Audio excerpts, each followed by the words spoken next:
230 yards away.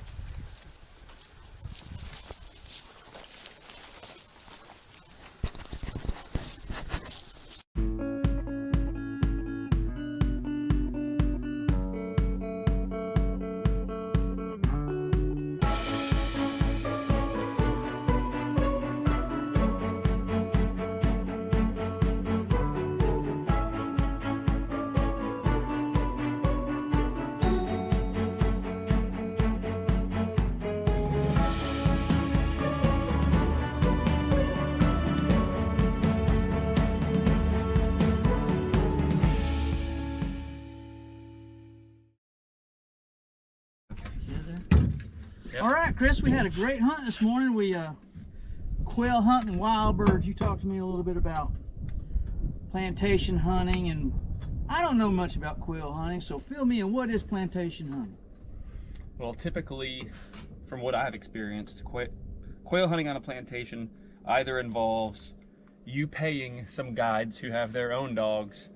They will go put birds they raise their quail in a pen, and they put these birds out in certain locations. So you're on telling the me they're kind of plantation. like domesticated birds? Yeah, and they don't, to me, they don't have a lot of that wild instinct, or any.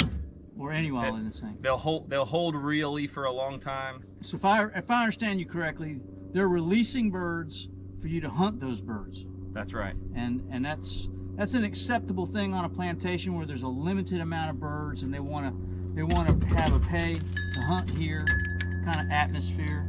That's right. And it's a business. That's right. And a lot of times it's entertaining businessmen, businessmen bringing in their customers and kind of spending the day. Right. The idea is that it's you're not going to come home empty-handed. Right.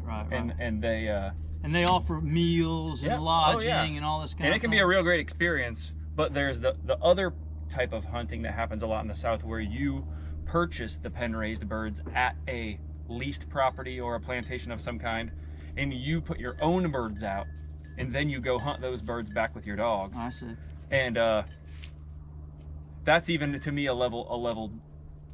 It just didn't really work or click with me because I just didn't get the sportsmanship out of it. So we just kind of came out today based on habitat that I've seen in the past, and we just launched out into these woods. And you've got a fine bird dog, which is helpful. I've never hunted behind a bird dog before, so now that dog is a short hair. Yeah, she's a German short-haired pointer. German short-haired pointer. Where's she going? Yep, she's 2 years old. Finn, here.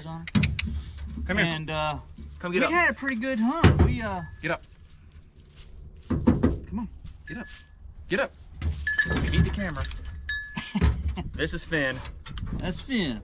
She's 2 years old. Finn's 2 years old. This is her second quail hunting season. And I shot at 2 birds and missed both of them. So it's not the dog's fault. Yeah, she found some birds. We worked hard for them, and she ran about 12 miles searching for them, and we killed one in some thick stuff, and she went and found that bird out of there for us, and she's a good dog. It's not easy work hunting wild quail anymore.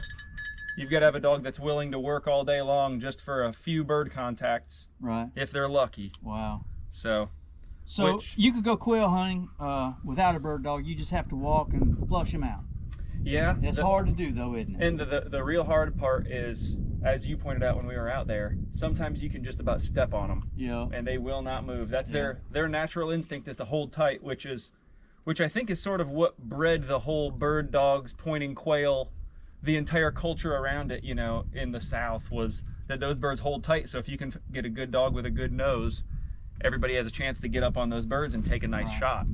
So do like me, find a spot that's got good habitat and some quail, then find a guy that's got a good dog, and y'all go quail hunting, right? That's right. Chris, I really appreciate it. Yeah, It was man, a lot no of problem. fun, man. It was a nice time to be out here. It was 30 degrees when we got out here this morning, frosty cold. It was a great atmosphere. Now it's warming up and the dog's just about burned. You have a limit that you'll do with the dog.